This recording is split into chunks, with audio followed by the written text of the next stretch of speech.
मैं विपिन श्री अरविंदो सोसाइटी की तरफ से आप सभी का स्वागत करता हूं।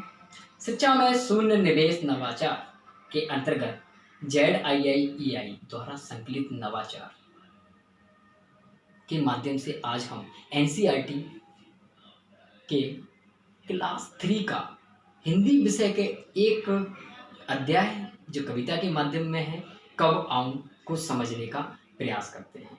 इस वीडियो के माध्यम से हम विद्यार्थियों में रोचकता के साथ साथ उन्हें मनोरंजन के साथ जोड़कर खेल खेल में अभिनय के माध्यम से अध्याय के प्रति एक समझ विकसित करना और उनका पुनः अध्ययन करने के लिए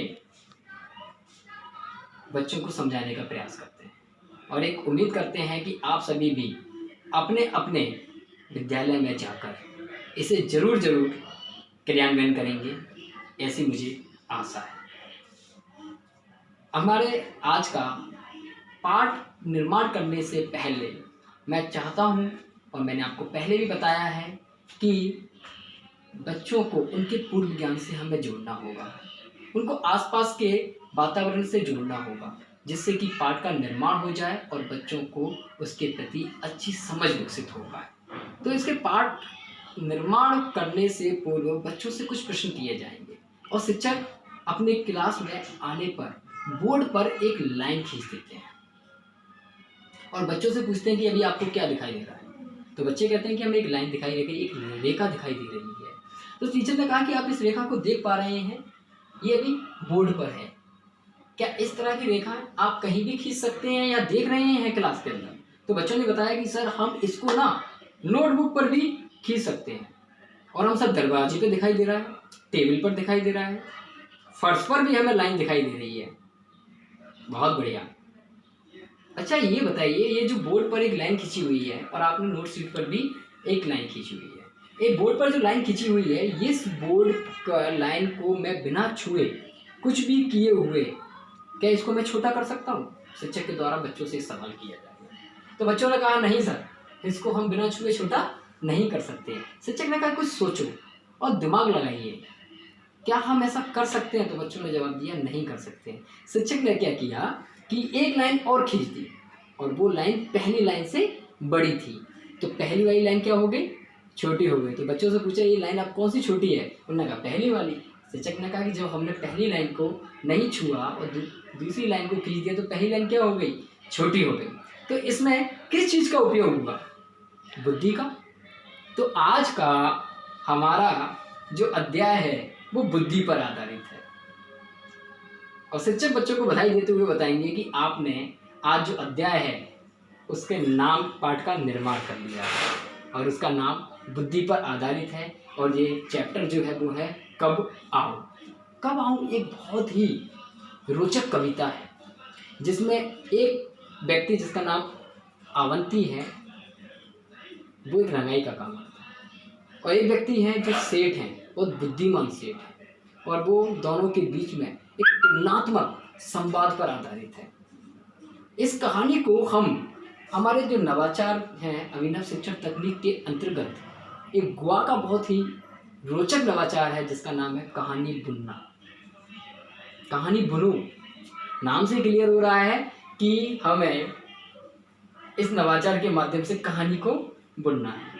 तो यहाँ पर शिक्षक क्या करते हैं कि क्लास में आने से पूर्व कुछ पहले से ही व्यवस्था की जाती है, कुछ चित्र कार्ड की, फ्लैश कार्ड की या मोबाइल की डिस्प्ले पर बच्चों को दिखा दिया जाता है, और बच्चों से कहा जाता है कि आप जो चित्र कार्ड देख रहे हैं उस चित्र कार्ड को देखकर आपके मस्तिष्क में जो विचार आ रहा है, जो भाव आ रहा है, उसको देखकर उसको एक पंक्ति में आपको लिखना होगा। और ऐसा करके बच्चों को अलग अलग चित्र कार्ड दिखाए जाते हैं। शिक्षक के द्वारा जो चित्र कार्ड दिखाए गए वो सबसे पहला था एक व्यक्ति आपस में बात करता हुआ, दूसरा चित्र कार्ड था सोचता हुआ एक आदमी, अपनी ताकत दिखाता हुआ पहलवान, रुमाल फेंकता हुआ एक व्यक्ति, परेशान होकर रुमाल को फेंकता हुआ पहलवान। इस तरीके के कुछ चित्र कार्ड बच्चों को दिखाए गए। बच्चों से कहा गया कि आपको इस पर एक पंक्ति लिखना है। और जैसे ही बच्चों ने पंक्ति लिखी तो शिक्षक के द्वारा उन पंक्तियों को सुना गया और उसको कहानी का रूप देते हुए और अध्याय से जोड़ते हुए कहानी का संवाद किया गया। तो इससे आप समझ रहे हैं कि क्या हो रहा है कि बच्चों ने खुद से पंक्तियाँ लिखी और उसको अध्याय से जोड़ते हुए कहानी का निर्माण किया गया। ऐसा करके पूरी कहानी का निर्माण किनके द्वारा कर लिया गया? छात्र और शिक्षक के द्वारा। और ये बच्चों ने खुद संवाद स्थापित किया तो उनके मस्तिष्क में भी बैठ गया। और इस कहानी को दोहराने के लिए शिक्षक ने क्या किया कि बच्चों को कहा कि पंक्ति जो आपने बनाई है उसमें आपको अभिनय भी करना है। तो रोचकता लाने के लिए इसको अभिनय के माध्यम से भी बच्चों को अभिनय के माध्यम से पूरी कहानी को दोहराने के लिए कहा गया। तो इसका रिवीजन हुआ। साथ साथ में शिक्षक ने बच्चों को इस कॉन्सेप्ट की अवधारणा को और अच्छे से समझने के लिए संज्ञा, सर्वनाम, विश्लेषण, प्रश्नवाचक, मुहावरे, शब्दावली का भी प्रयोग किया गया। जैसे कि शिक्षक ने पूछा कि ये बताइए कि हमने रेखा कहाँ पर खींची थी? तो बच्चों ने बताया नोटबुक पर, बोर्ड पर, दरवाजे पर। तो ये सभी क्या है? संज्ञा है। इनके अलावा जिनका उपयोग किया जाता है नोट में रेखा किसी उसको सरनाम कहते हैं। बीच बीच में जब संवाद हो रहा था पहलवान और आदमी के बीच में तो कुछ प्रश्न किए जा रहे थे। तो जहाँ पर प्रश्न आ रहा था वो प्रश्नवाचक है। हर किसी का एक विशेषता बताई गई, वो क्या थी? उनका विश्लेषण था। तो इसी प्रकार से कॉन्सेप्ट की अवधारणा को और अच्छे से समझने के लिए क्या किया गया? उनकी संज्ञा, सर्वनाम, विश्लेषण और प्रश्नवाचक को भी ध्यान दिया गया।